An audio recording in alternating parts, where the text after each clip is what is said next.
Praise the lord. దేవుడు మన ద్వారా ఇతరులకు చేసే పరిచర్యను ముందుగా మన జీవితంలోనే జరిగించి ఆ తర్వాతనే మనల్ని ఇతరుల దగ్గరకు పంపుతాడు. నిర్గమకాండము 4వ అధ్యాయము 24 నుంచి 26 వచనాలు.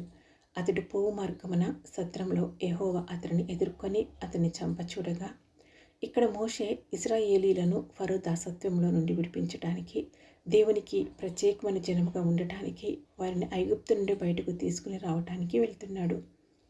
ఇశ్రాయేలీలను దేవుడు భూలోకంలోని ప్రజలందరిలో ప్రత్యేకమైన ప్రజలుగా చేయాలని నిర్ణయించాడు. అందుకే వారి మూలపితరుడు అయిన అబ్రాహాముతో దేవుడు సున్నతి అనే నిబంధన చేశాడు.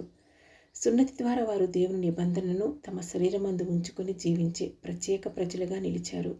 ఈ నిబంధనను పాటించని వారిని దేవుడు తన ప్రజల్లో నుండి కొట్టివేస్తానని ఆదికాండము 17వ అధ్యాయము 14వ వచనంలో దేవుడు అబ్రహాంతో చెప్పాడు.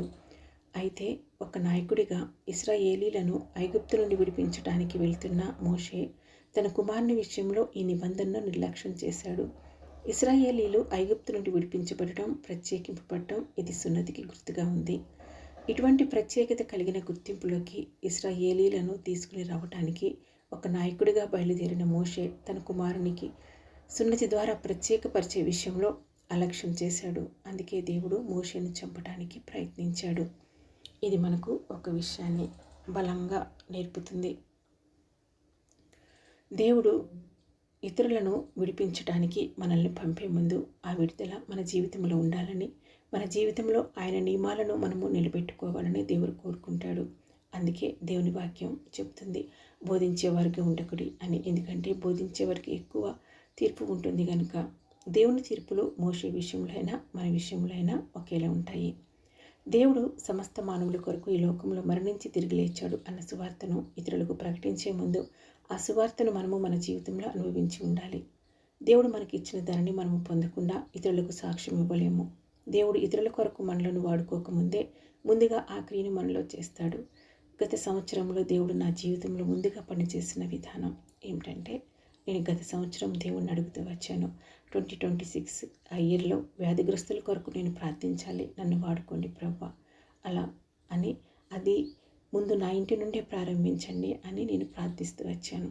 చాలా సంవత్సరాలుగా నేను షుగర్ టెస్ట్ చేయించుకుందామని ఎంత ప్రయత్నించినా నా భర్త ఒప్పుకునేవారు కాదు. ఎందుకంటే ఇంట్లో బయట అన్ని పనులు నేనే చేస్తాను కాబట్టి అది నాకు రాదు అన్న నమ్మకం ఆయనకు ఉంది. కానీ నేను ఇలా ప్రార్థిస్తూ వచ్చిన కొద్ది కాలంలోనే నా శరీరంలో షుగర్ వ్యాధి లక్షణాలు ఎక్కువగా కనిపించాయి. అప్పుడు నేను నా భర్త మాట వినకుండా వెళ్ళి టెస్ట్ చేయించుకున్నాను. నా ఆరోగ్యం ప్రమాదకరమైన స్థాయిలోకి వెళ్ళి డాక్టర్లు ఇన్సులిన్ ఇంజెక్షన్ తీసుకునే స్థితి ఇది అని నాకు వాళ్ళు సూచించినప్పుడు నాలో ఈ వ్యాధి ఎంత తీవ్రంగా ఉందో నాకు అర్థమైంది. ఈ వ్యాధిని నేను జయించాలి అనే పట్టుదల నా హృదయంలో ఉంది కాబట్టి ఆ సమయంలో నేను దేవుని దగ్గర వాగ్దానం అడిగాను.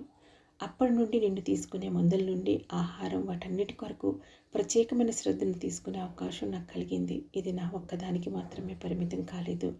మా ఇంట్లో ఉన్న అందరి ఆరోగ్యానికి సంబంధించిన విషయాలలో కూడా దేవుడు ఒక ప్రత్యేకమైన శ్రద్ధను చూపడానికి వాటి కోసం నా భర్త డబ్బులు విస్తారంగా ఖర్చు పెట్టేలా దేవుడు పరిస్థితులను మార్చాడు.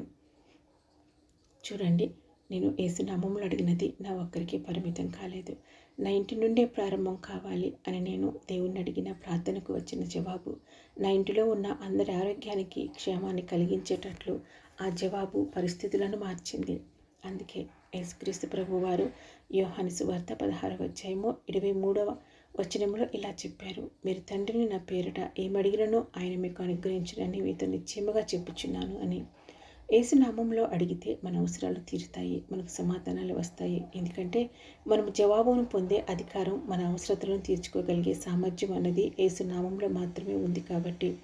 అందుకే ద్వితీయోపదేశకాండము 8వ అధ్యాయము 18వ వచనంలో ఇలా వ్రాయబడినది, కాగా నీ దేవుడైన యెహోవాను జ్ఞాపకం చేసుకొనవలెను, ఏలయనగా తాను మీ పితరులతో ప్రమాణం చేసినట్లు తన నిబంధనను నీటి వల్లే స్థాపింపవలనని మీరు భాగ్యము సంపాదించుకొనుటకై మీకు సామర్థ్యం కలుగచేవాడు ఆయనే. నేను ప్రార్థించిన మరొక అంశం 2026 ఆ ఇయర్లో వ్యాధిగ్రస్తుల కొరకు నేను ప్రార్థించాలి అని. ఈ ప్రార్థనకు దేవుడు ఈ సంవత్సరంలో మొదటి రోజునే జవాబు ఇచ్చాడు. ఇంతకుముందు ఇలాంటి ప్రార్థన అవసరతలు నా వద్దకు వచ్చినప్పుడు నేను వారి కొరకు నా ఇంట్లోనే ప్రార్థిస్తూ ఉండేదాన్ని. కానీ ఈ సంవత్సరం మొదటి రోజున పక్షవాతంతో బాధపడుచున్న ఒక వ్యక్తి గురించి ప్రార్థించాలన్న అవసరత నా ముందుకు వచ్చినప్పుడు ప్రత్యక్షంగా ఆ వ్యక్తి దగ్గరకు నేను వెళ్ళి ప్రార్థించాలి అనే ప్రేరణ నా హృదయంలో కలిగింది. మనకు వచ్చే వ్యాధులలో సమస్యల్లో మనము దేవుణ్ణి ప్రార్థించి వాగ్దానం అడిగి వాటి మీద విజయాన్ని పొందుతాము. అయితే సరియైన విశ్వాసం లేని అంటే బలహీనమైన విశ్వాసం కలిగిన వారి పరిస్థితి ఏమిటి? విశ్వాసం లేని వారికి సమస్యలు వ్యాధులు వచ్చినప్పుడు మనము చేసే ప్రార్థన వారికి ఎటువంటి జవాబును విజయాన్ని తీసుకుని వస్తుంది అని సర్వసాధారణంగా అప్పుడు మనకు అందరికీ ఒక సందేహం వస్తుంది. అందుకే సంఖ్యాకాండము 6వ అధ్యాయము 27వ వచనంలో ఇలా ఉంది, అట్లు వారు ఇశ్రాయేలీల మీద నా నామమును ఉచ్చరించుట వల్ల నేను వారిని ఆశీర్వదించెదను అని. మనలను ఆశీర్వదించే, మన అవసరతలను తీర్చే, మనకు జవాబులను ఇచ్చే దేవుని నామమును మనము ఎన్ని రీతిలుగా ఉచ్చరించవచ్చో, దేవుని నామమును ఉచ్చరించుట అంటే ఏమిటి అన్న వీడియోను మీరు చూడండి. Praise the lord.